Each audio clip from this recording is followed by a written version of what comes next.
بسم الله الرحمن الرحيم السلام عليكم ورحمة الله وبركاته كلنتي وعنا وناكسن داودياشيدا qiimaha iyo qadarinta mudan ee hawada nagala socdo ku soo dhawaada barnaamijkeeni hidde iyo hal xidhaale oo aad halkan uga barateen inuu hore idin ka soo jeedin jiray maxamed ciise aadan waxaan barnaamijka caawa ku eegi doonaa arrimihii hore uun kulley lamida oo dhinaca hidaha ah waxaan ku soo qaadanaynaa maanta bal Soomaalidu hidihii dhinaca maxaan raadayay dhirta iyo daaweynta waxay u isticmaali jirtay Soomaalidu waxay daaweynta u isticmaali jirtay maxay tahay maanta waxa arintaasi inooga warrami doona oo isagu ku sameeyay research Mustafa Sheekh Cabdullaahi Warsame oo loo yaqaan Mustafa Saalax oo isla markaana ah gudoomiyaha horumarinta aqoonta dhaqanka Mustafa wuxuu research ka sameeyay fields badan oo arintaasi ku tacalluqa waxaan doonaynaa bal maanta inuu inooga warramo taariikhdii hore ee Soomaalida iyo wixii ay isu daweyn jirtay Mustafa ku soo dhaw aad ma santiin aad iyo aad baad ma santiin bismillaahir rahmaanir rahiim allahumma salli ala muhammad wa ala alihi sayyidina muhammad wa ala aswaajihi wa dhurriyyatihi daa'iman abadan la yumdin su'aal wanaagsan weeyaan waxa marka la yiraahdo Soomaalidu siday daawo dhaqameedka ay isticmaali jirtay waxaan oran karnaa waqti waxa jiray Soomaalidu ayna aqoon dawooyinkan imika draagiskan la isticmaalo ee casriga sanadka ay yiraahdaan aan jirin ayaa waqtigan jirin baa jiray laga soo bilaabo taariikhdii haddaynu dhinac history ahaan aynu soo qaadano laga soo bilaabo waqtigii 60kii haddaynu ugu soo dhaweyno 60kii laga bilaabo ilaa wixii ka horeeyay Soomaalida uga iman jirin kaniin ay iyagu isku daweeyaan ama injection ay isku mudaan waxa dawo ay u isticmaali jireen waxa haydo kaliya dhirta ka baxaysa deegaankooda iyo xoolahoodaasi wixii ka soo baxaya maxsuul ah ay u isticmaali jireen way qaabka ay u daweyn jireen marka ay noqoto way ballaarantood buuga aan qoray bay inta badan ay ku qoran tahay laakiin marka history kale la yiraahdo odaybaan weydiin ku horeeyaan su'aashan markaad weydiiso kale aan weydiin waxaan ku yiri Soomaalidu sidoo isticmaali jirtay dawooyinka dawooyinka isticmaali jirtay waxay ahayd tan imika bal inoo keeno ee laynooga soo waarido dalalka kale ee farmasiyada chemicalka drugska mise waxa jiray waxyaalo kale soo imaan jiray wuxuu ugu yiri daawaba markaad dhaafto isaga shay kaliya oo inooga iman jiray dibadda ma jirin imika soo ilaa fildinkii bay maada Soomaa waxyaalo badan bay maado waan dhirta waxa bilaadanka lagu daweynayo neefka jabay intay meel la simbarxatay jabay oo kale nooc doon hada ama ari hada ama geel ha hada nooc doon haade neefkaasi xanuunkii ku dhaca iyo qofka bilaadanka xanuunka ku dhaca xataa madaxa qofka la guro ee lafu hay jabaan wax loo isticmaali jiray dhirta iyo xoolaha wixii maxsuul ka soo iyo dad faraadin oo yaqaan waxa sida loo isugu geynayo dad waxayna lahayn dhakhaatiira oo experts oo imikana hadii xataa anu imika markaan buuga qorayay ujeedadeedu waxay haydo kaliya in la soo ururiyo macluumaadka bal hada wixii haray aan soo ururiyo baa dadkii qasuu fikri wax lagu sameeyay weyn qof waliba dawadii ahweeyay ama geedkii ahweeyay iyo qaabkii loo isticmaalayay ayuu ku sheegaya hadduu qayb ku sheego geedka uu ku sheego magaciisa geedka maxidka laga isticmaalaya mise caleenta laga isticmaalaya kuma sheegayo waayo waxa soo baxay waxyaalo badan oo gumaysiga deegaanka tagay baa jira oo oranayo qasuu fikri ahaan oo kale oranaya drugska ayaa la isticmaalaa dawadan dabiiciga laga isticmaalo 95% na dhirta drugska ah dhirta dawooyinka drugska synthetic ay yiraahdaan wax laga sameeyaa dhirta waa gartay dhulkeenuna waxa ay yiraahdaan ilaa marka taariikhda hore faraacinta aad eegto sax dhirtii ugu daawada badnayd dhulka ay ka baxaysay weeyaan waa gartay deegaankeena deegaankeena ku noolna Soomaalidu waqtigii boot ay oran jireen ka soo qaad oo meelaha ilaa 5,000 oo sano meelahaasi oo kale hadaynu badino laga soo bilaabo 500 oo sano imka waqti laga joogo waqtigii ifaad waa gartay oo kale loo oran jiray iyo waqtigii ka sokeeyay adal loo oran jiray waqtigii Axmed Guray boqortooyinkaasi ilaa dhulkeena deegaankeena dadku sida ay ahaayeen iyo qaabka ay u isticmaali jireen wixii xanuuna iyo wixii ay cream ay marsanayaan iyo wixii isqurxina waxay ahayd dhirta iyo xoolaha wixii maxsuul ka soo baxa waa gartay waxa jirta marka dhirtii in ay tahay wax muhiim oo ummadaasi ay u lahayd dhaqan inay isu daweyso dhirtaasi imika sidee loo helayaa sidee maxaad ka garan kartaa dhirtaasi maanta in kasta oo aan jeclaa systemkeebay isu daweyn jireen oo kale marka hore in la yiraahdo haddana laakiin haddaan horeysino afilbil markaynu dhahno sidee loo heli karaa anigu boog waxaan sameeyay research baan sameeyay dadkii ay ku sii harsanayd aqoontan faraadinku ayaan raadiyay dadkaasi dad badan isugu jiray dad musheekha ayaa jiray dad kale oo iska waxa jiray iyaguna iska xoolo dhaqato oo yaqaana oo dad waaweyn badankooda runtii ah qof walba ama 2 maalmood ama 3 maalmood baan la joogay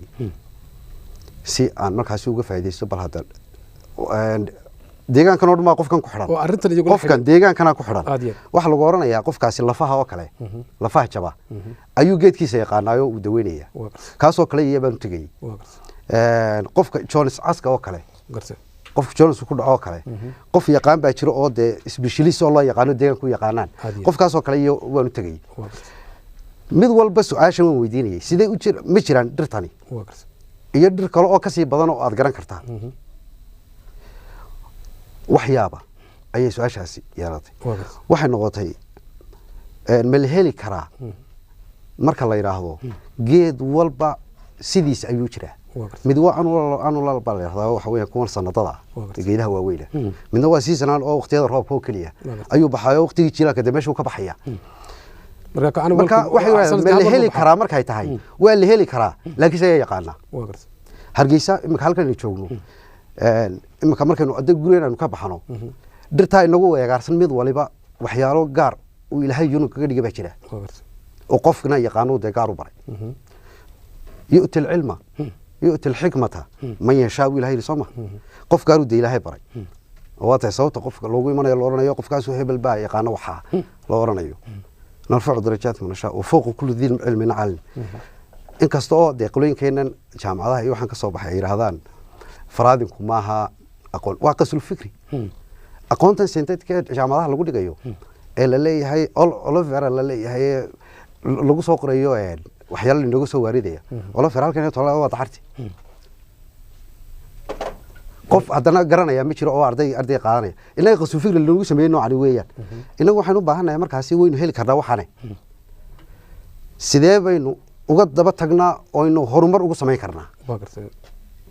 inaynu inagu naahno marka ma la heli karaa markay su'aashaadii tahay waa la heli karaa sidee loo isticmaalay marka waa tahay waxaad sheegtay geedkan aad ku sheegtay Oliver oo dacarta aad ku sheegtay geedkaasi waxyaalo badan buu dawo ka yahay oo dad badan baa sheekooyinka marka dadka dhex joogto waxay ku sheegayaan in cudurro badan ay daweyso bal cudurradaasi iyo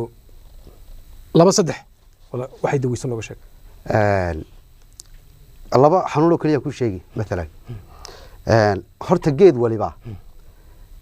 keligii ahaan ay dhirtu 2-3 oo qabsan tahay geed waxa weeyaan geed keligii iskii la isticmaalayo oo keligii dawo ah geedna waxa weeyaan geed u baahan in mid kale lagu daro oo lagu nabo marka tiraahdo dacar 3 nooc baa la isticmaalaa mar waxa loo skin disease ka waxaan ay yiraahdaan Soomaaliga ambaarcad oo kale aan dhaahdo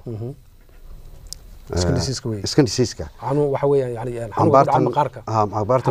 maqaarka ku dhacdo kale sax dacartu marka la yiraahdo dacar marka waa guud ahaan dacartu waa dacartan waa weyn dhabaqa soo saarta warun midna waa dacar maroodi war oo waa taa lafaha ka baxday ee tuutaale warta mid waliba waxbay gaar ku tahay tan hargeysa aan raahdo dacartaasi waa weyn marka la yiraahdo skin disease ka ay number 1 ku tahay warta siiba xanuunada oo kale haddaan hal mid kaaga soo qaato kan la yiraahdo cambaar cad oo kale iyadoo kaliya ayaa inta la hooriyo ayaa dab yaro khafiifa ayaa la saaraa dabeedna saliidan la yiraahdo saliida ayaa lagu daraa warta wala isku jijibinaysaa habeenkii markaas saxan soo umbad meeranaysaa waxaad ku meeranaysaa saabunta cadarka kuwa meedhaysid waxaad ku meeranaysaa ta kale warta sidaad isku mariso habeennimada ee aad ku seexato aroonnimada lama soo kacaysid bal hadii mucjisada soo tahay warta tan kale noocan kale tan kale noqotay dacar maroodiga xididkeeda ayaa aad u muhiim ah warta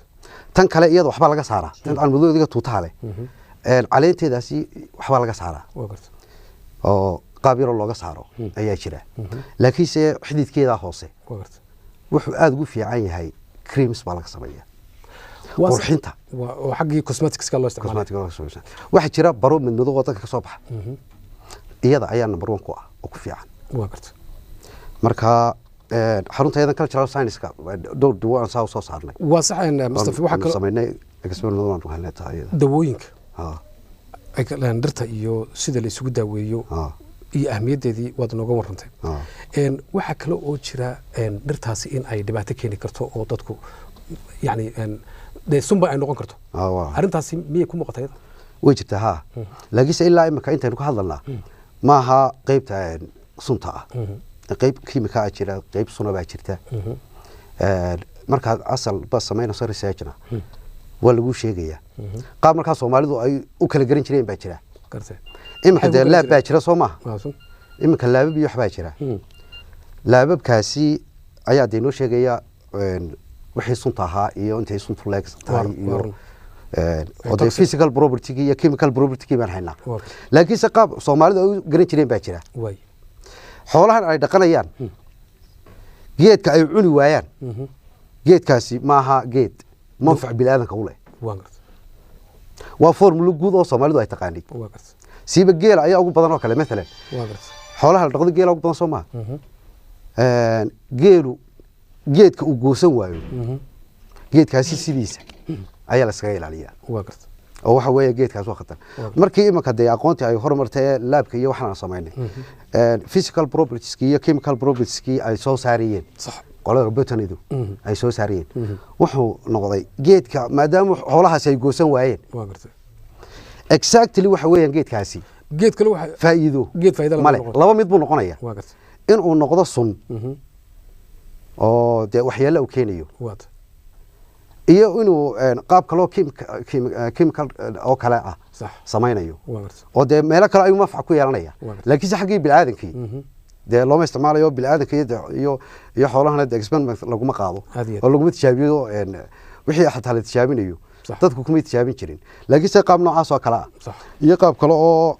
Jabir ibn Hayyan iyo culimadii hore ee kiimiska ah aqoonta islaamkana inta badan alkaliga iyo ragii soo saaray waxyaalaha badan ee terminology-gan de science ku isticmaalo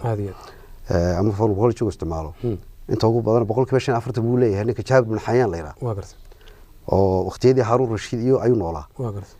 inta badan isaga ayaa laga soo qaaday baagtiisa barjilay wax kale oo kamid ah Ibn Arabi ninka loo jiray Ibn Sina kamid ah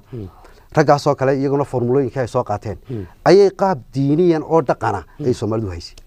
marka Soomaalidu kuwaas la xiriirisay arinta halkaas xiriir ka dhaxeeyay mise Soomaalidu waxay lahayd dhaqan gaar ah oo ay ku garanayso oo ka horeeya Carabta Soomaalidu laba dhaqan bay haysay ay haysataa oo dhinaca dhirtaan oo xagga dhirta ah ay haysatay marka hore wax jira waxyaalo hore ay u dhaxashay oo waqtiyada islaamka ka horeeyay dadkii ku noolaa halkani waxyaalaha ka dhaxaleen ayaa jira oo waxa la yiraahdaa faraaci iyo waxba meesha dhulka degi jirtay oo daaseertoodii heligrafyadoodii buuraha iyo wax walba ku aragnaa halkaasi source ka yimid heligrafiyada wali qoran tahay lama cadeyn wax la cadeey in far uu ku qoran tahay oo fartaas waa heligrafi way cadahay heligrafiska laakiin wali lama cadeyn ma fartaas way cadahay heligrafi waa saddex nooc oo taayada gaar aynu sheegi doonaa rag buugaag qoray baa jira oo ka mid yahay gees andhirteena ku soo noqon ka mid yahay laakiin ujeedada aan uga jeednaa waxa weeyaan source halkaa ka yimi wuu jiraa oo laga dhaxlay sourceka labaad marka thousands of years kumanaan sano ka hor horteeda oo dee buugaagtii la qoray iyo scriptskii la qoray beri dhaweyd baa Soomaaliga la qoray berigii hore dee wax lagu qori jiray waxyaalo kale lagu qori jiray luqada carabiga iyo luqada carabiga iyo luqooyin kale waxba lagu qori jiray laakiin se waxa jiray dadka Soomaalidu badankoodu waxa weyn cilmi dhagaha ay aad ugu wanaagsan yihiin oo maadaama ayna dee scripts lahayn wax cilmiga dhagaha ayaa jiil ilaa jiil iska soo tajarrubna way sameeyeen talabaadna waa tajarrubka ay sameeyeen ta saddexaad waxa hogaaminaysa Soomaalida culumada diineed علماء الدين الصورس سوق هذا يعني واحد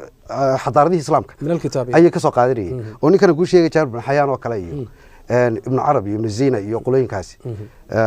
عمر الخيام ركبنا دير نوع عسى أو أي كسوق عتين بيشرو أو بوقتي أي قرين دي أي لون في عربي كقران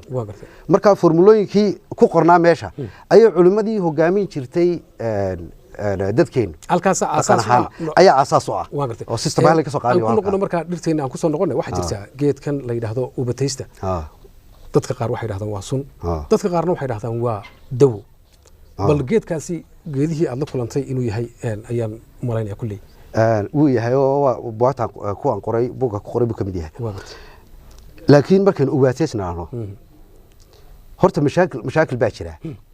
imaka waqooyi oo kale markaad u degto ubaataysta magac baa lagu sheegaya waqooyiga bariga ma jeeda waqooyiga galbeedka hadda tagtana waxa lagu oranayaa magac kale inta dhexdeed jiida dhexda waxa lagu oranayaa waa ubaatays ubaataysi haddaba su'aashaada marka aan soo noqdo sunna way tahay faa'iidana way leedahay marka sunteedana waxa hadii jeer la sheegaa in ay ku xiran tahay xilli ay ku xiran tahay marka xilli marayso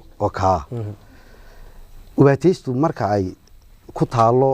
meel wanaagsan badanaa dee waxay ka baxdaa dhul jilicsan bay ka baxdaa dhulka fundamentalka ayay ka baxdaa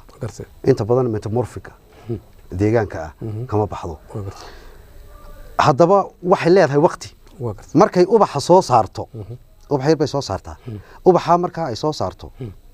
gabi ahaanteed lama taabto waa sun ubaataystu intaa ubaxay leedahay sun weeyaan marka laakiin ubaxu ka dhaco marka laba nooc baa loo isticmaalaa laba shay oo wax ku sheegi doona laba dabo wanaagsan oo dabuugana ku qoran imma qof baa gubtay oo kale midalan biyo kulul oo kale ayaa ku daatay ama saliid baa ku daatay shay kulul ayaa maqaarka ka daatay ubaataysta marka aad soo qaado ee deecaankeeda horiseed mariso markaaba biyuhu dib u noqonayaan isku wuxuu soo saaraya Soomaha biyuhu soo saaraya markaaba dib u noqonaya haddana marka aroornimada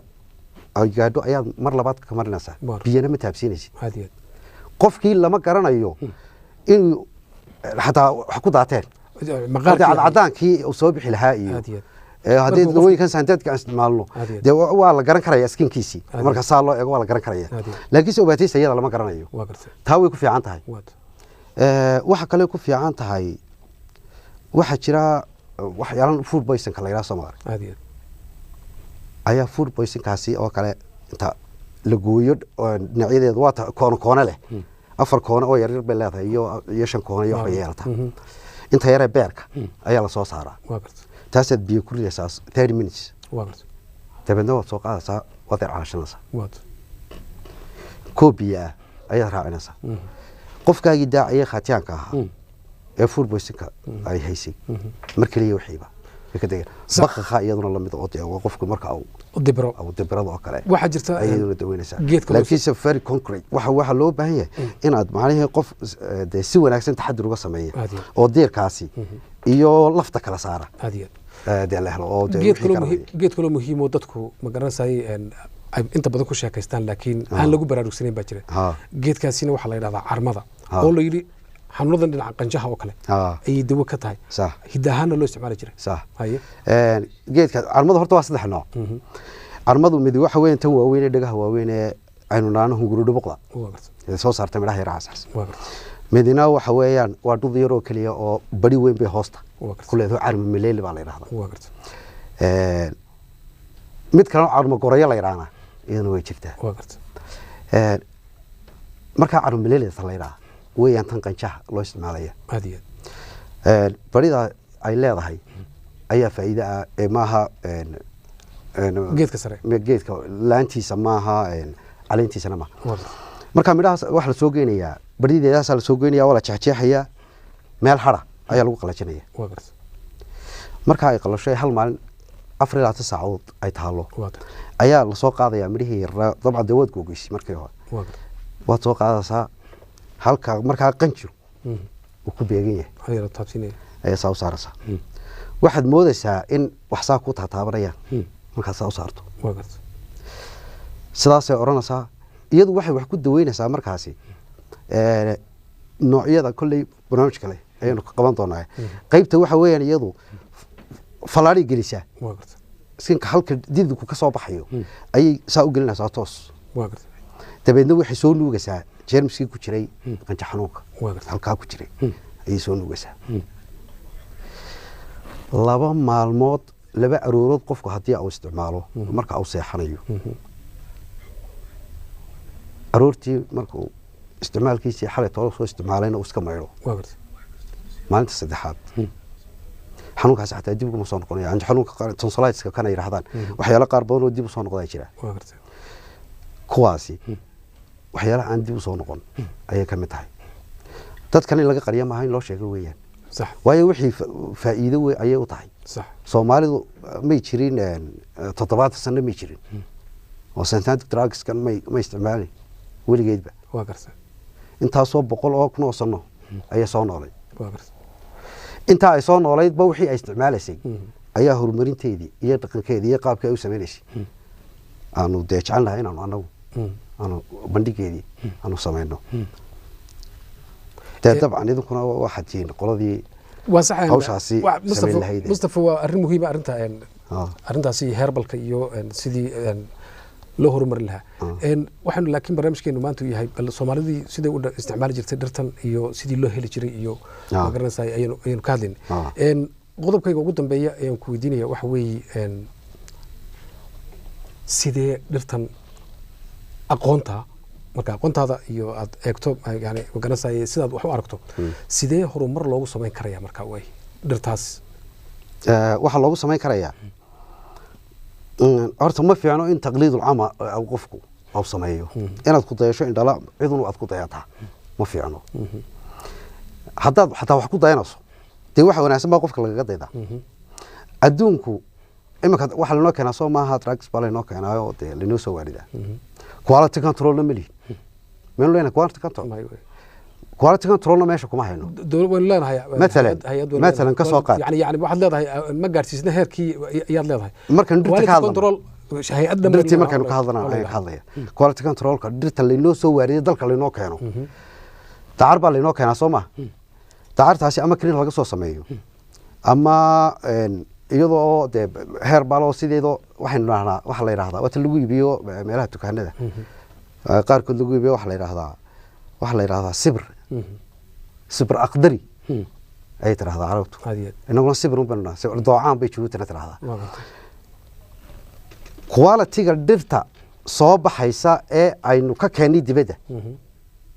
qiimeynteeda quality-geedii wax noo qiimeeyaa ma jiraan laakiin hal formulaan ku siinaya adu dhulka aad ku nooshahay dacarta ka baxda ayaa wixii faa'iido jirkaagu u leeyahay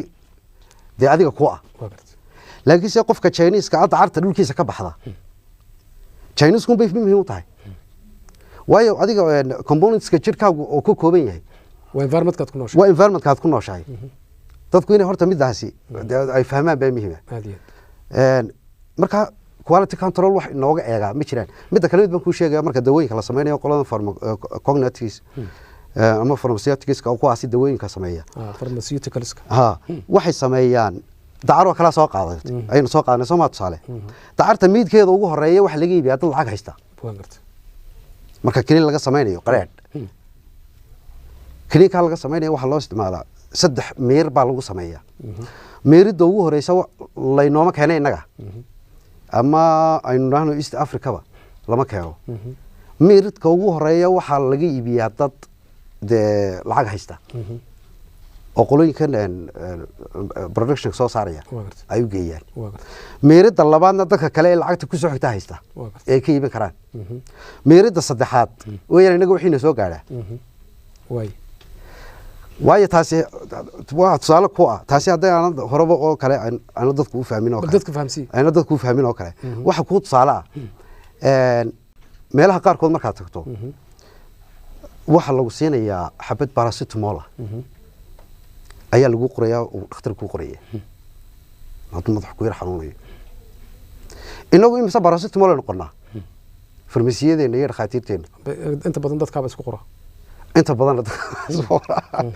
waxa laga yaabaa in kiish lagu soo buuxiyo mesela ya waad cuntay haddana wax maxsuula male halkaas ayaa ku tusaysa in meedii saddexaad ee ugu dambeysay lagu soo waariday haddii ay quality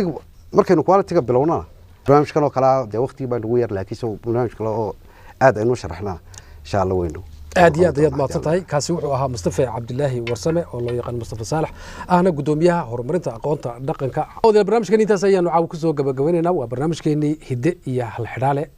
waxaana dhinaca farsamada dhinaca kamarada inoo hayay Cabdilcasiis Mursal dhamaantii waxaan idinkaga tagaynaa assalaamu calaykum waraxmatullaahi wabarakaatuh assalaamu calaykum عليكم أبد ما تنسى thanks a lot thanks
Ibla,